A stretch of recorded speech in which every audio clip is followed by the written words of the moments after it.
Hi hello నమస్తే అండి. అవునండి, సంక్రాంతి పండుగ వచ్చింది కదా.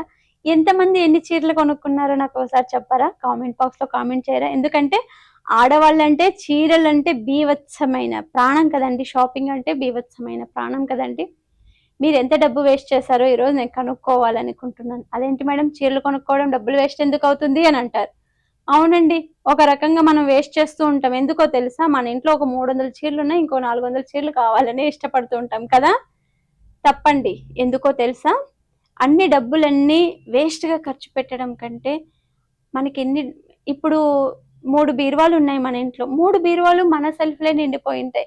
అదే ఒక మగ వ్యక్తి మన ఇంట్లో ఉన్నారనుకోండి, ఒక సెల్ఫ్ సరిపోతుంది వాళ్ళకు. కదండీ! ఆడవాళ్ళు చాలా ఆశాజీవులండి. ఇవి కావాలి, అవి కావాలి, అది కావాలి, ఇది కావాలని అనవసరంగా డబ్బులు పెట్టేస్తుంటాం. సరే, పెట్టేసాం. మనకు అవసరమైనప్పుడు ఆ షాప్ వాడు మనని ఆ చీరలు రిటర్న్ చేసేస్తాం మేము వాడిన తర్వాత. డబ్బులు ఇవ్వండి అంటే ఇస్తాడా? తప్పకుండా ఇవ్వడు. ఎందుకో తెలుసా? అతనికి కావాలి బిజినెస్. వాళ్ళకి కావాలి మన వీక్ పాయింట్స్. అవునా కాదా అండి? మనకంత డబ్బులు ఎక్కువైతే 10 చీరలు కొనే చోట ఒక్క చీరతో సాటిస్ఫాక్షన్ అయిపోయి ఆ 9 చీరల డబ్బులు ఎవ్వరికైనా దానం చేయండి. మీ పిల్లలకి తిరిగి ఇంకొక రూపంలో వస్తుంది. ఎందుకో తెలుసా అండి? ఏది కూడా ఉందని చెప్పి విచ్చలవిడిగా ఉపయోగించామంటే అదే లేని రోజు మనకి ఎవ్వరు సహాయం చేయరండి. ఆడవాళ్ళలో ఉన్న ఒక చిన్న వీక్ పాయింట్ ఏంటో తెలుసా? అందరూ చేయరండి. కొంతమంది స్ట్రాంగ్‌గా డెసిషన్ తీసుకుంటారు. నేనైతే ఆల్మోస్ట్ 10 సంవత్సరాల నుంచి ఒక చీర కూడా కొనలేదండి. గ్రేట్‌గా చెప్తాను. ప్రామిస్ అండి. ఎందుకో తెలుసా? నా పెళ్ళైనప్పటి నుంచి ఇప్పటి వరకు ఉన్న చీరలు ఒక 300 చీరలు. వాటిని తిప్పి కడతాను తప్పితే, ఈరోజు సంక్రాంతి పండుగ వచ్చిందని అందరూ షాపింగ్ చేశారు. నా ఫ్రెండ్స్ అయితే గుట్టలు గుట్టలుగా తెచ్చుకున్నారండి. ఇవి తెచ్చుకున్నాం, అవి తెచ్చుకున్నామని అందరూ వచ్చి నాకు షో ఆఫ్ చేశారండి. నేనైతే చాలా హ్యాపీగా ఫీల్ అయ్యాను. భలే తెచ్చుకున్నారు. కానీ ఇలా అన్ని చేయకండి కూడా. నా మైండ్‌లో కొంచెం ఉంటుందిలేండి. ఒక మోటివేటివ్ స్పీకర్ కదా! ఆ బుద్ధి ఎక్కడికి పోతుంది? వాళ్ళకి కూడా ఇదే చెప్పానండి. మీకు చెప్పినట్టే వాళ్ళకి కూడా ఇదే చెప్పాను. ఇలా చేయకండి, డబ్బులు వేస్ట్ చేసుకోకండి. మీ పిల్లల కోసం కొంచెం దాచుకోండి. లేకపోతే ఎవరికైనా దాన ధర్మం చేయండి. ఈ పండగకి ఎవరైనా ఇంకొంచెం వంట వండుకొని తింటారు. అనాథాశ్రమాలకి ఇవ్వండి. లేకపోతే హోటల్ దగ్గర అడుక్కుంటుంటారు పాపం లేక. వాళ్ళకి అన్నం పెట్టండి అని చెప్పాను. వాళ్ళు నా మాట ఎక్కడ వింటారండి? అస్సలు వినరు. వాళ్ళేమన్నా నా మాట వినటానికి వాళ్ళేమన్నా సుధామూర్తినా అండి? కాదు కదా! అవునండి, సుధామూర్తి అంటే నాకు ఒక విషయం బాగా గుర్తుకొచ్చిందండి. నాతో పాటు ఆమె 30 సంవత్సరాల నుంచి చీరలు కొనట్లేదంటండి. ఎంత గ్రేట్ కదా! అసలు సుధామూర్తి అంటే ఎవరండి మీకు తెలుసా? ఇన్ఫోసిస్ అధినేత అండి. రాజ్యసభ సభ్యురాలు ఎంపీ అండి ఆవిడ. అంత కోట్లకు అధిపతి అండి. ఆమె రోజుకొక చీర కాదు, రోజుకు 100 చీరలు కట్టినా అందంగానే అనిపిస్తుంది. కానీ ఎప్పుడైనా చూసారా ఆమె ఒంటి మీద కాస్ట్లీ శారీ ఎప్పుడైనా మీరు చూసారా? ఆమె ఒంటి మీద కాస్ట్లీ నగలు ఎప్పుడైనా చూసారా? నేను కూడా వేసుకోనండి. ఇదొక్కటే ఉంటుంది నా దగ్గర. ఇంకేమీ వేసుకోను నేను తెలుసా? ఎందుకో తెలుసా? ఆడంబరాలు మన దగ్గర ఎన్నైనా ఉండొచ్చు. అవి బీరువాలో పెట్టేయాలి. బయట చూపించుకున్నామనుకోండి, దొంగలు వస్తారు, దోచుకొని వెళ్ళిపోతారు. అవునా కాదా?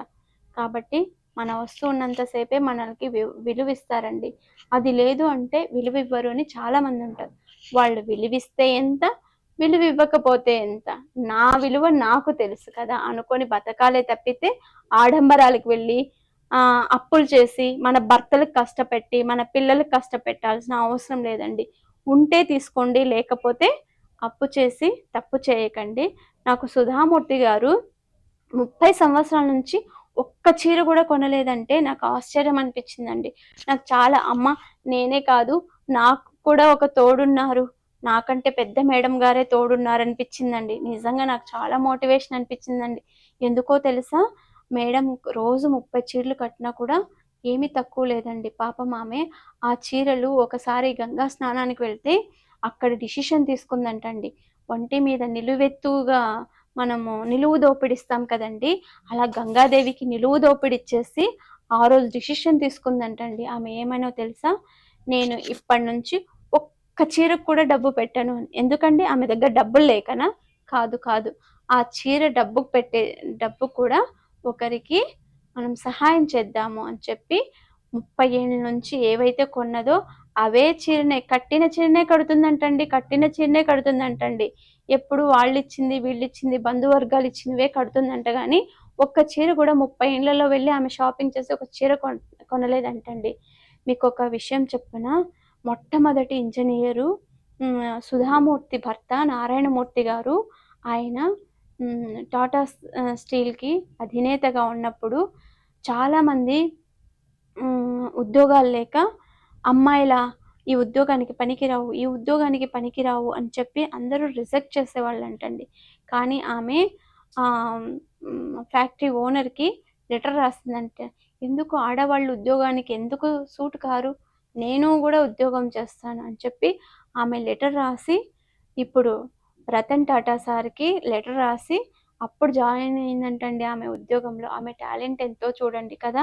ఆమె ప్రతి సంవత్సరము ఎంతో వేల మందికండి దాన ధర్మాలు చేస్తూ ఉంటారు. ఎంతోమంది మనలాంటి ఆడపిల్లలకి, ఆడవాళ్ళకి ఇన్ఫోసిస్ అనే ఒక సంస్థని నిర్మించి ఎంతోమంది ఆడపిల్లలకి, ఆడవాళ్ళకి ఉద్యోగాల్ని ఇస్తున్నారండి. అలాంటి వ్యక్తి ఒక సెల్యూట్ చేసుకుందామా మనమందరం. ఇది చూసి అనవసరంగా బట్టలకు మాత్రం డబ్బులు పెట్టకండి, వేస్ట్ అండి. ఉన్న దాంట్లో సర్దుకోవాలి, లేని వాళ్ళకి సహాయం చేయాలి. మీరు ఈ డిసిషన్ సంక్రాంతి నుంచి తీసుకోండి. ఒక సంవత్సరం ఫాలో అవ్వండి. మీకు ఎంత తృప్తినిస్తుందో తెలుసా? ఎంత తృప్తినంటే అంత తృప్తినిస్తుంది. చాలురా నా జీవితానికి నేను సాధించాను అన్నంత తృప్తినిస్తుందండి. మీరు ఏదైతే జనాలకి సహాయం చేస్తారో అదే మీకు 10 రెట్లయి మీ కుటుంబాన్ని 100 రెట్లు ముందుకు తీసుకొని వెళ్తుందండి. నేను ఎవరినైనా ఆడవాళ్ళని బాధ పెట్టుంటే సారీ, ప్లీజ్ నా మాట కూడా వింటారని.